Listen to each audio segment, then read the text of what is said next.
સમાચાર ગાંધીનગરથી વિદ્યાર્થી નેતા યુવરાજસિંહે ગંભીર આરોપો લગાવ્યા છે। છોટાઉદેપુરમાં શિક્ષકો પાસે કેટલાક લોકો રૂપિયા માંગતા હોવાના આરોપ લગાવ્યા છે। નગરપાલિકા સંચાલિત SF હાઈસ્કૂલમાં નાણાંની માંગણીનો આરોપ લાગ્યો છે। નવા ભરતી થયેલા શિક્ષકો પાસે લાંચ માંગવામાં આવે છે તેવો આક્ષેપ યુવરાજસિંહે કર્યો છે। શાળા સંચાલકો, નગરપાલિકાના પ્રમુખ, આચાર્ય રૂપિયા માંગતા હોવાનો આક્ષેપ કરવામાં આવ્યો। રૂપિયાની માંગણી કરતા હોવાનો અમારી પાસે પુરાવા પણ છે। રૂપિયા ન આપો તો ફાઇલ અટકાવવાની ધમકી આપી રહ્યા છે।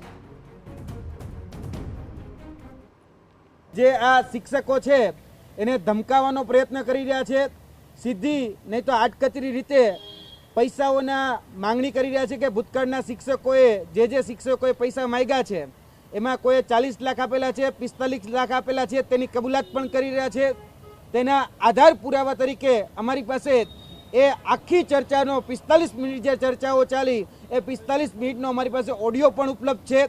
બીજા અન્ય આધાર પુરાવા પણ અમારી પાસે ઉપલબ્ધ છે।